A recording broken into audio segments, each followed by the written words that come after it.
जवाहर भवन इंदिरा भवन कर्मचारी महासंघ के चुनाव परिणाम घोषित। लखनऊ, देर रात तक हुई मतगणना। सतीश कुमार पांडेय बने निर्विरोध अध्यक्ष। राम कुमार धानुक बने महामंत्री।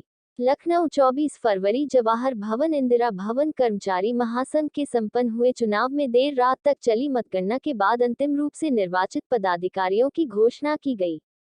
सतीश कुमार पांडेय 11वीं बार जीत दर्ज करते हुए जबरदस्त तरीके से 12वीं बार में निर्विरोध रूप से चुने गए हैं।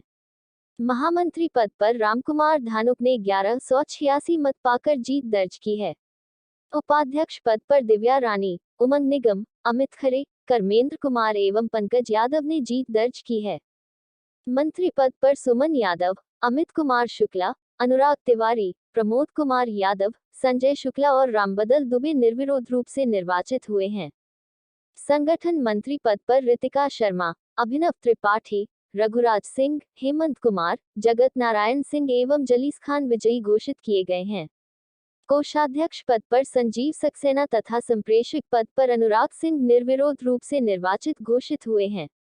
प्रचार मंत्री के पद पर रामेंद्र मिश्रा, सफीकुर रहमान अंसारी, वारिस हैदर, आशीष कुमार त्रिपाठी तथा मनमोहन कनौजिया निर्विरोध रूप से निर्वाचित घोषित किए गए हैं।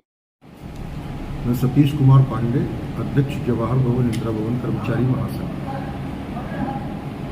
जवाहर भवन इंदिरा भवन कर्मचारी महासंघ का चुनाव संपन्न हो गया है, जिसमें इस बार कर्मचारियों ने मुझे निर्विरोध रूप से अध्यक्ष पद पर निर्वाचित किया है।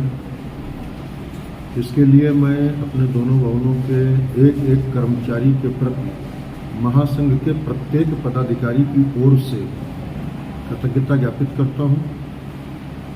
ये चुनाव निर्विरोध हुआ है, लेकिन इसके पहले मैं 11 बार चुनाव लड़ करके अध्यक्ष पद पर आसीन हो चुका हूं।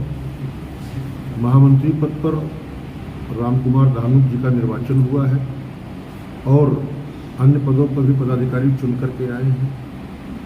मैं सबकी ओर से बहुत बहुत धन्यवाद ज्ञापित करता हूं अपने कर्मचारी समाज का, और कर्मचारी समाज के लिए ये आश्वासन भी मेरी तरफ से है कि जिन उम्मीदों के साथ आपने निर्विरोध रूप से सर्वमान्य नेता स्वीकार करते हुए मुझे अध्यक्ष के रूप में स्वीकार किया है, तो उसके लिए मेरी जिम्मेदारियां और बढ़ गई हैं।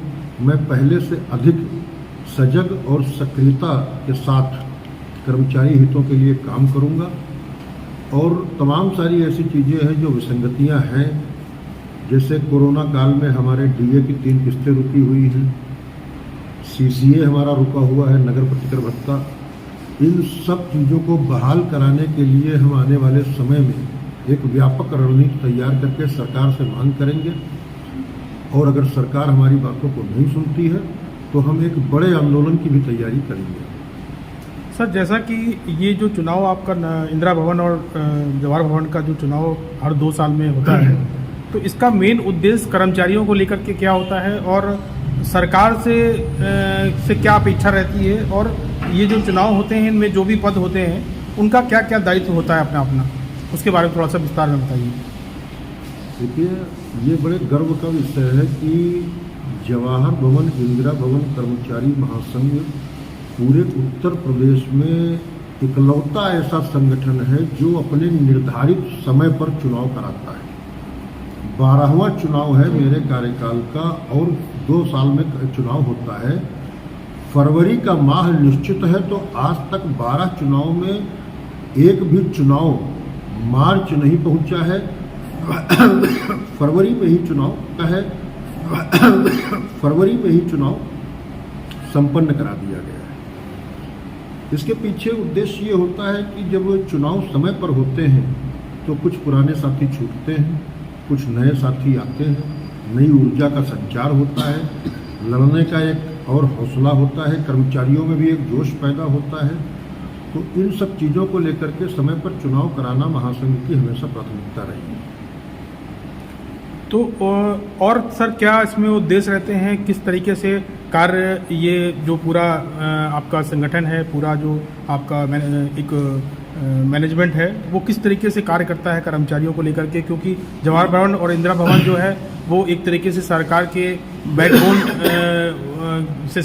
बैकबोन जस्ट लाइक जो वर्कर एम्प्लॉय काम करते हैं सरकार के, वो इन सरकारी विभागों में काम करते हैं, तो उसको लेकर के क्या तैयारियां रहती हैं? कि ये दोनों भवन हमारे जवाहर भवन और इंदिरा भवन प्रदेश के अति महत्वपूर्ण भवन हैं और जिसमें बहुत सारे डायरेक्टरेट हैं, निदेशालय स्तर के अधिकारी यहाँ बैठते हैं, निदेशक स्तर के, और बड़े इम्पॉर्टेंट विभाग भी यहाँ पर हैं। कर्मचारी महासंघ की स्थापना जो हुई थी कभी पहले, वो सिर्फ इसी वजह से हुई थी कि इन दोनों भवनों में कार्य करने वाले कर्मचारियों के हितों की रक्षा किस प्रकार से की जाए, जैसे कि तमाम सेवा संबंधी मामले होते हैं और तमाम चीज़ें होती हैं।